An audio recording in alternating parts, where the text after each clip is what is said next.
ഏവർക്കും സ്നേഹവന്ദനം. സ്വാതന്ത്ര്യത്തിന് ശേഷമുള്ള ഇന്ത്യയും ക്രിസ്ത്യാനികളുടെ സുരക്ഷയും മതേതരത്വത്തിന്റെ ചരിത്ര പങ്കെന്ന വിഷയത്തെ ആസ്പദമാക്കി നിങ്ങളുമായി ഈ വീഡിയോ പങ്കുവെക്കാൻ ആഗ്രഹിക്കുകയാണ്. നമുക്കറിയാവുന്ന പോലെ ബ്രിട്ടീഷ് ഭരണകൂടം ഇന്ത്യ വിട്ടുപോയ സമയത്ത് രാജ്യം അത്യന്തം നിർണായകമായിട്ടുള്ള ഒരു വഴിത്തിരിവിലാണ് നിലകൊണ്ടിരുന്നത്. വിഭജനത്തിന്റെ മുറിവുകൾ ആ സമയത്ത് വളരെ വലുതായിരുന്നു എന്നുള്ളത് നമുക്കൊക്കെ അറിയാം. ആ കാലഘട്ടത്തിൽ ഇന്ത്യ ഒരു മതാധിഷ്ഠിത രാജ്യമാകുമോ, ഒരു മതത്തെ പേറുന്ന അല്ലെങ്കിൽ ഒരു മതത്തിന്റെ പേരിൽ അറിയപ്പെടുന്ന മതത്തിന്റെ അടിസ്ഥാനത്തിലുണ്ടാകുന്ന ഒരു രാജ്യമാകുമോ, അതോ എല്ലാവരെയും ഉൾക്കൊള്ളുന്ന ജനാധിപത്യ രാജ്യമാകുമോ എന്നത് ഭരണകൂടത്തിന്റെ കാഴ്ചപ്പാടിനാൽ തീരുമാനിക്കപ്പെടേണ്ടതായിട്ടുള്ള ഒരു വസ്തുതയായിരുന്നു. ആ ഘട്ടത്തിൽ കോൺഗ്രസ് നേതൃത്വം അധികാരത്തിലേക്ക് വന്നത് ഇന്ത്യയുടെ ഭാവിയെ ഗൗരവമായി സ്വാധീനിച്ച ഒരു സംഭവമായിരുന്നു എന്നുള്ളത് ചരിത്രം വളരെ കൃത്യമായിട്ട് നമ്മളെ പഠിപ്പിക്കുന്നുണ്ട്. ക്രിസ്ത്യാനികൾ ഉൾപ്പെടെയുള്ള മത ന്യൂനപക്ഷങ്ങൾക്ക് സ്വാതന്ത്ര്യാനന്തര ഇന്ത്യയിൽ ഏറ്റവും വലിയ ആശങ്ക അവരുടെ സുരക്ഷയും വിശ്വാസ സ്വാതന്ത്ര്യവുമായിരുന്നു എന്നുള്ളത് നമുക്കറിയാമല്ലോ. ഒരു പ്രത്യേക മതത്തിന്റെ രാഷ്ട്രീയ ആധിപത്യം ലക്ഷ്യമിടുന്ന ഭരണകൂടം അന്ന് നിലവിൽ വന്നിരുന്നെങ്കിൽ ആരാധനാ സ്വാതന്ത്ര്യവും മനസാക്ഷി സ്വാതന്ത്ര്യവും നിയമപരമായും സാമൂഹ്യമായും കടുത്ത വെല്ലുവിളികൾ നേരിടേണ്ടി വരുമായിരുന്നു എന്നതിന് യാതൊരു സംശയവുമില്ല. തുടക്കകാലത്ത് കോൺഗ്രസ് സ്വീകരിച്ച മതേതര സമീപനം ഈ ഭീഷണികളെ വലിയ തോതിൽ തടഞ്ഞുവെന്ന് നിഷേധിക്കാൻ തക്കോണം നമുക്ക് കഴിയുകയില്ല. സംഘ പരിവാറിന്റെ അജണ്ടകളെ എതിർക്കുന്നത് ഇസ്ലാമിസ്റ്റുകളെയോ രാഷ്ട്രീയ ഇസ്ലാമിനെയോ പിന്തുണയ്ക്കുന്നതായിട്ടൊക്കെ ചില ആളുകള് എന്നെ കുറിച്ച് തെറ്റായി വ്യാഖ്യാനിക്കുകയും പ്രചരിപ്പിക്കുകയും ചെയ്യുന്നതായിട്ട് എനിക്ക് മനസ്സിലായിട്ടുണ്ട്. കൂടാതെ എന്നെ സുഡാപ്പികളുടെ അനുയായി എന്നൊക്കെ ചില മാന്യതയും വ്യക്തിത്വവും ഇല്ലാത്ത വ്യക്തികളും പലപ്പോഴായിട്ട് പ്രചരിപ്പിക്കാറുണ്ട്. അത് മതേതര ചിന്തകൾക്കെതിരെയുള്ള ദുഷ്പ്രചരണങ്ങൾ മാത്രമായിട്ടാണ് ഞാൻ ഉൾക്കൊള്ളുന്നതെന്നും കൂടെ ഈ തരുണത്തിൽ നിങ്ങളുമായിട്ട് പറയട്ടെ. എന്നാൽ ഈ രണ്ട് നിലപാടുകളും ഒരുപോലെ രാജ്യത്തിന്റെ സാമൂഹ്യ ഘടനയ്ക്ക് ഹാനികരമാണ്. നമുക്കറിയാവുന്ന പോലെ അജണ്ട സെറ്റ് ചെയ്തിരിക്കുന്നതായിട്ടുള്ള സംഘപരിവാരും അതേപോലെ തന്നെ ഇസ്ലാമിസ്റ്റുകളും, ഈ രണ്ട് കൂട്ടരും മതേതര ഇന്ത്യക്ക് വളരെ ഭീഷണി തന്നെയാണ്. മതത്തെ രാഷ്ട്രീയ അധികാരത്തിനുള്ള ഉപകരണമായിട്ട് മാറ്റുന്ന ഏത് ആശയധാരിയായിരുന്നാലും അത് ഭൂരിപക്ഷത്തിന്റെ പേരിലായാലും ന്യൂനപക്ഷത്തിന്റെ പേരിലായാലും ജനാധിപത്യത്തിനും മനുഷ്യ ജീവിതത്തിനും വിരുദ്ധമായിട്ടുള്ള ഒന്ന് തന്നെയാണ്. ക്രിസ്ത്യാനികൾക്ക് ഇത്തരം മത തീവ്രവാദങ്ങളോട് ഒത്തുചേ പോകേണ്ടുന്ന യാതൊരു നിർബന്ധവും ഇല്ല എന്നുള്ളതാണ് വാസ്തവം. ഇന്ത്യ ഒരു ഹിന്ദു ഭൂരിപക്ഷ രാജ്യമായാൽ സംഘ പരിവാർ ശക്തികളോട് പൊരുത്തപ്പെടുന്നതാണ് ബുദ്ധിമുട്ടില്ലാത്ത വഴി എന്ന് പല ആളുകളും വാദിക്കാറുണ്ട്. പ്രത്യേകിച്ച് മധ്യ തിരുവിതാംകൂറിൽ നിന്നൊക്കെ വിദേശ രാജ്യങ്ങളിലേക്ക് ചേക്കേറിയിരിക്കുന്ന യങ്സ്റ്റേഴ്സ് ആയിട്ടുള്ള ചെറുപ്പക്കാരെ ആരൊക്കെയോ പറഞ്ഞ് അവരുടെ ബുദ്ധിയിൽ കൊടുത്തിരിക്കുന്ന ഏറ്റവും ലളിതമായിട്ടുള്ള ഒരു വസ്തുതയാണ് ഇതൊരു ഹിന്ദു രാഷ്ട്രമാണ്, അതുകൊണ്ട് തന്നെ ഹിന്ദുക്കൾക്ക് ക്രിസ്ത്യാനികൾ കീഴ്പ്പെട്ട് ഇരിക്കണം എന്നുള്ളത്. അത് അറിവിന്റെ പാപ്പരത്വമാണ് എന്ന് ആദ്യമേ പറയട്ടെ. എന്നാൽ ഇത് ജനാധിപത്യത്തിന്റെ അടിസ്ഥാന തത്വങ്ങളെ തെറ്റിദ്ധരിക്കുന്ന സമീപനം കൂടിയാണ്.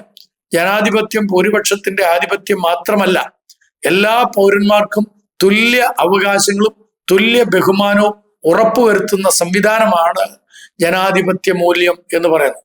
ഭയം മൂലം ഭൂരിപക്ഷ വാദത്തിന് കീഴടങ്ങുന്നത് ക്രിസ്ത്യാനികളുടെ നൈതിക നിലപാടിനെ ദുർബലമാക്കുകയും ദീർഘകാലത്തിൽ കൂടുതൽ അകറ്റലുകൾക്ക് വഴിയൊരുക്കുകയും ചെയ്യുമെന്നുള്ളത് നമ്മൾ വിസ്മരിച്ചു പോകരുത്. മതേതരത്വം ഇന്ത്യൻ ഭരണഘടനയുടെ അടിസ്ഥാന സംഭവങ്ങളിൽ ഒന്ന് തന്നെയാണ്. ഇത് മതവിരുദ്ധ ആശയമല്ല, മറിച്ച് എല്ലാ മതങ്ങളെയും സംരക്ഷിക്കുന്ന ഒരു ഭരണ രീതിയാണ് മതേതരത്വം എന്ന് പറയുന്നത്. മനുഷ്യ ഗൗരവം, മനസാക്ഷി സ്വാതന്ത്ര്യം, മതവും ഭരണകൂടവും വേർതിരിക്കണമെന്ന ആശയം, ഇവയെല്ലാം ലോക ചരിത്രത്തിൽ ക്രിസ്തീയ ചിന്തയിൽ നിന്ന് ശക്തമായി സ്വാധീനിക്കപ്പെട്ട മൂല്യങ്ങളാണ് എന്നുള്ളതും ക്രിസ്തീയ ചിന്താഗതികളിൽ നിന്ന് രൂപകൽപ്പന ചെയ്യപ്പെട്ടതാണെന്നുള്ളതും നമ്മൾ മറന്നുപോരുത്. അതിനാൽ ക്രിസ്ത്യാനികൾക്ക് മതേതരത്വത്തെ സംരക്ഷിക്കുന്നതിന് വിശ്വാസത്തോട് വിരുദ്ധമായ ഒരു കാര്യവുമില്ല, മറിച്ച് അതിന്റെ ആത്മാവിനോട് ചേർന്ന നിലപാടാണ്. ക്രിസ്തീയ ആത്മീക ജീവിതവുമായിട്ട് പൊരുത്തപ്പെട്ടു പോകുന്ന ഒന്നാണ് മതേതരത്വ കാഴ്ചപ്പാട് എന്ന് പറയുന്നത്.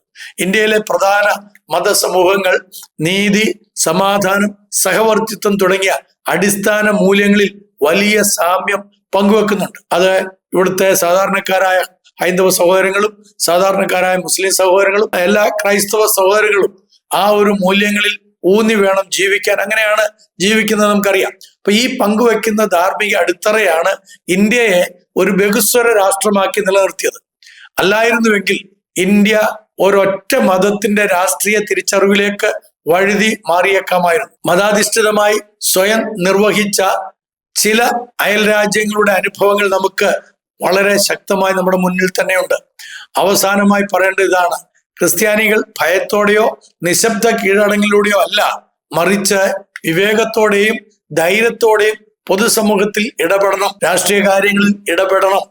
എല്ലാ തരത്തിലുള്ള മത തീവ്രവാദത്തെയും നിരസിച്ച് മതേതരത്വത്തെയും ഉൾക്കൊള്ളുന്ന ജനാധിപത്യത്തെയും സംരക്ഷിക്കുന്നത് ഒരു രാഷ്ട്രീയ തന്ത്രമല്ല, അത് രാഷ്ട്രത്തിന്റെ പൊതു നന്മയോടുള്ളതും ക്രിസ്തീയ മൂല്യങ്ങളായ മാനവ ഗൗരവം, സമാധാനം, സഹവർത്തിത്വം എന്നിവയോടുള്ളതായ പ്രതിബദ്ധതയാണ്.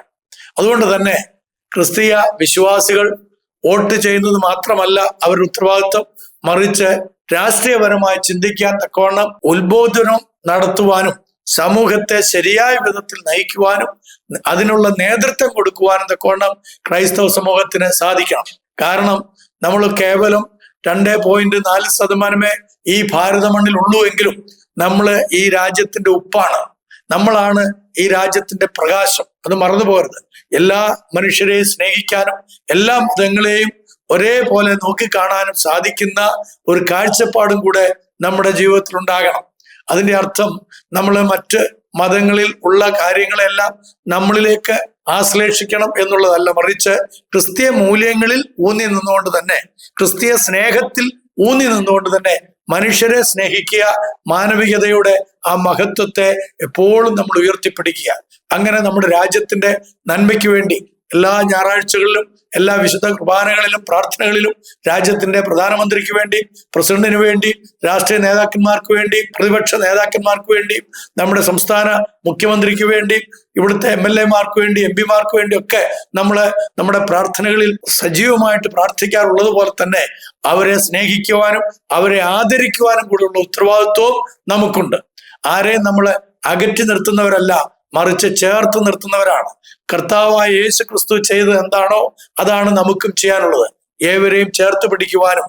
എന്നാൽ സുവിശേഷ ഘോഷണത്തിന് വിഘ്നം വരുന്ന ഒരു മത കാഴ്ചപ്പാടല്ല, മറിച്ച് മതേതര കാഴ്ചപ്പാടിൽ ഊന്നിക്കൊണ്ട് പ്രേക്ഷിത ദൗത്യത്തിൽ നമുക്ക് മുന്നേറുവാനും ഇടയാക്കട്ടെ. നമ്മുടെ രാജ്യം പുരോഗതിയിലേക്ക് എത്തണമെങ്കിൽ ഈ നാട്ടിൽ ക്രൈസ്തവരുടെ സാന്നിധ്യം വളരെ വളരെ വലുതാണ്. അത് നമ്മൾ ഒരിക്കലും നിരസിച്ചുകൂടാ. നമ്മുടെ രാജ്യത്തിന്റെ സുഗമമായിട്ടുള്ള നടത്തിപ്പിന് നമുക്ക് ചെയ്യാൻ കഴിയുന്നതിനേക്കാൾ കൂടുതൽ കാര്യങ്ങൾ ഇതുവരെ നാം ചെയ്തിട്ടുണ്ട്. ഇനിയും നാം അത് ആവർത്തിക്കണം. അതേപോലെ തന്നെ നമുക്ക് മറ്റുള്ളവരുമായി ചേർന്ന് എന്തെല്ലാം കാര്യങ്ങൾ പൊതു നന്മയ്ക്കായി ചെയ്യാൻ കഴിയുമോ അത് ചെയ്യുകയും എവിടെല്ലാം മതഭീകരതയുണ്ടോ അവിടെ എല്ലാം നമ്മൾ ഇടപെട്ട് അതിനെ കൃത്യമായി അവർക്ക് ബോധ്യമാക്കി കൊടുക്കുകയും ചെയ്യണമേ എന്നും കൂടെ ഓർപ്പിച്ചുകൊണ്ട് നിർത്തുന്നു. നന്ദി, നമസ്കാരം.